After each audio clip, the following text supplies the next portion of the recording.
today we want to talk about how to make your rental application as strong as it can possibly be. So how do we start off, Adam? Yeah, so the first thing is to have your documents ready. And some people may not be aware of this, but the rental market in Toronto here can be very competitive and fast moving. So if you don't have your documents ready and you need to get things, that can be tricky when you're wanting to put an application in right away and you love a place.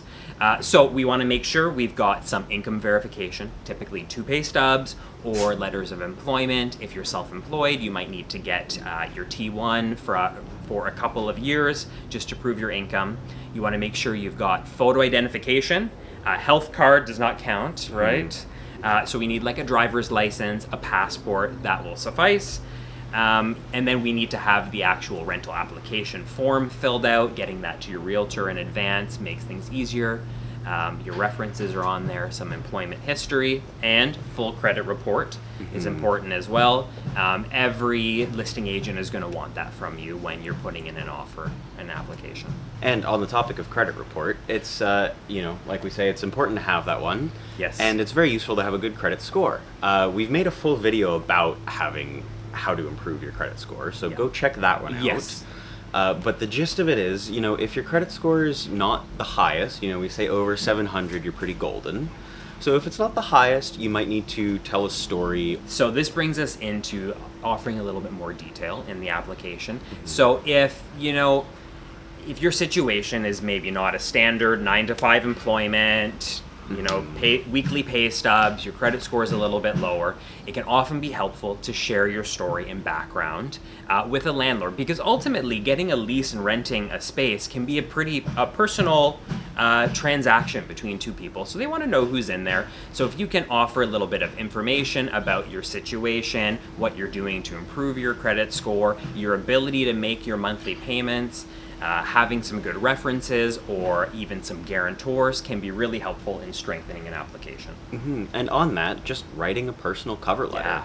It's saying who you are and, maybe even including a picture of yourself, your prospective roommates. If you've got a cute baby, that really helps. That really helps. Yes, we've had experience with that. If you have something that isn't stellar on your application, be honest about it. Let's be upfront. Yes, yeah. We want to tell the story, right? So if your credit score isn't great, let's make sure that we're explaining why. We're not going to be able to hide it. Yeah. So we may as well just be upfront and let's put our best foot forward here. Yes, and we've actually had experiences where that's happened, where people haven't had the strongest application. But when we start to share why a credit score is the way it is, how they're improving it, we can show the history of that improvement with credit scores. It actually can be of huge benefit. And landlords sometimes will get one small quality out of a cover letter or an interaction with a potential tenant, and that can seal the deal. So you want to make sure, if you're putting somebody down as a reference, tell them ahead of time. I can't think of the number of times I've called a reference for a prospective tenant, and I've picked up the phone to somebody who doesn't know they're moving or had no idea I would be calling, and they're not ready to talk about them. They're not ready to say their best, and it's a little bit awkward. It sets the wrong tone. So just make sure you tell your references. Yes, let them know, and make sure they're not on vacation when you're in the middle of an application process. Yes. And now for the big one, money. Yes, yeah. So sometimes if our application is not the strongest, we might need to add a little honey, sweeten the deal. So money speaks. We can think about either offering a little bit more rent monthly to sweeten the deal. We can talk about adding an additional month's rent of deposit or multiple months' rent of deposit.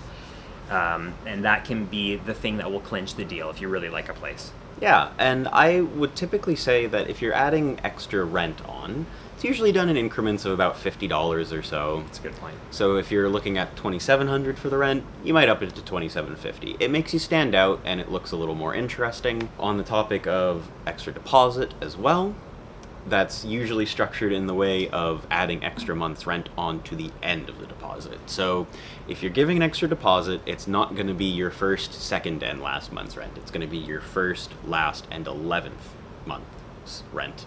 And one other thing on the topic of money too is going to be the start date of you moving in.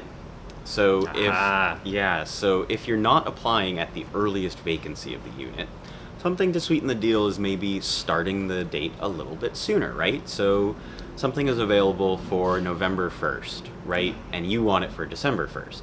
Maybe you meet the landlord halfway and you apply for November 15th. That gives a little extra money, makes them feel better at the end of the day, Yep. and maybe gives you a little extra time to move in. So we hope this video has been helpful. These are a lot of great strategies to strengthen an application for a rental. You don't need to remember everything, because if you just come work with us, we'll remember it all for you and make sure that this all happens in a seamless, easy, stress-free way.